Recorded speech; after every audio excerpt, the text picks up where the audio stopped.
Yo, what's up, guys? It's your boy Looney, and we've got a wild update from SoFi stock that you need to hear. Just 24 hours after absolutely crushing earnings, SoFi has basically returned all their gains. And we're going to go over what happened. Additionally, Robinhood does have earnings after hours, and we're going to go over that as well as the FOMC meeting today. So there's a lot to break down. And before we get into it, quick shout out to the Discord. It is free to join, and then I also offer a premium membership. It's $8 a month, and that gives you access to one-on-one coaching, trade callouts. I have an option selling course, and more, but the links to that are in the description. Let's get into it, and let's first start off with SoFi because it absolutely crushed Q2 earnings, and there was massive growth year over year and insane growth. They were calling it their best quarter in almost 2.5 years or 2+ years. Anthony Noto himself even mentioned they crushed the rule of 70, which basically means their profit margin plus their revenue growth was about 70%. And that's considered elite for fintech because there's a rule of 40% is really good, and they actually went over that by going to 70%. But why did they return all their gains? Why did they quickly dump? And that's because after they announced earnings, they ended up releasing that SoFi announced a 1.5 billion common stock offering, basically issuing new shares to raise cash. And that's about a 6 or 7% dilution. So investors were a bit frustrated and they ended up selling off their shares, and that's why we saw that massive sell-off. So since earnings, not much has changed for the stock. And Goldman Sachs, along with some other banks, are the underwriters, so they are going to be able to be involved in this situation. So yes, it is a bit frustrating for SoFi holders, especially for those that have bought it at the top at the 24.25. But for myself, I'm not seeing it as a bad move long term. I'm sure they're going to use this cash appropriately and hopefully build towards their own company or their own ideas. So I'm hoping they're going to expand and just invest overall. But yes, there is some short-term gain, and I'm still up. I'm up 93% since I bought it in April or May. And I also have my covered calls and my long leap option. So I'm having a small hedge, and those are actually doing a lot better now because of this downward momentum. So what exactly am I doing? I'm simply just going to hold. I'm just going to hold my 400 shares. I am up pretty high, the 93%. I think that's a really good return.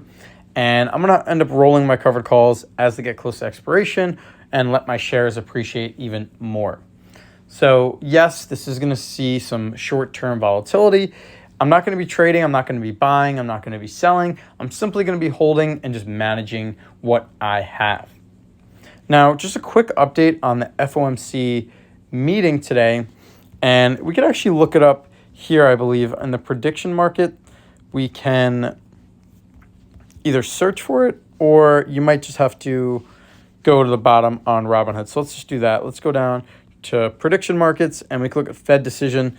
So you can see here, there's a high chance of no rate change. And we'll see pretty soon, probably by the time this video comes out, whether they decided to change or not. But it's very likely that there is going to be no change, and a lot of people are getting frustrated. They want interest rate cuts down, but unfortunately, there is no cut as of now.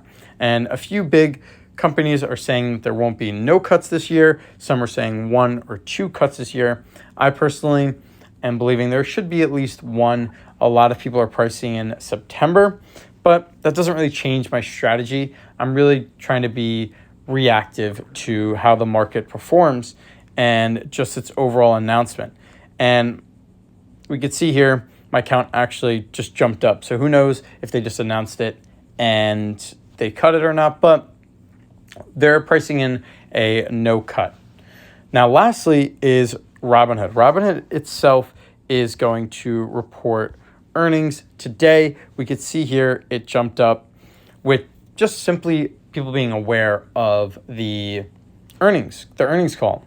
So expectations are pretty high for this company. They've been coming out with a lot of news, and a lot of people want to hear what their plan is for the future and whether it's going to push higher or lower. I think this is a great company. I think it can do well long term, but I'm not trading for this earnings call, this earnings report.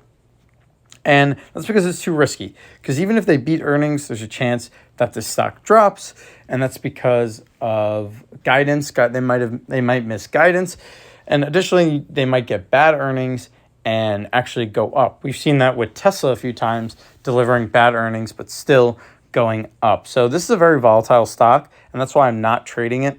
I'm simply just holding what I got and doing my small buys, my small daily buys, $2 a day. It's a very small position in my portfolio, and this is a very beginner strategy, which is just buying small amounts every day or consistently and just building a position over time.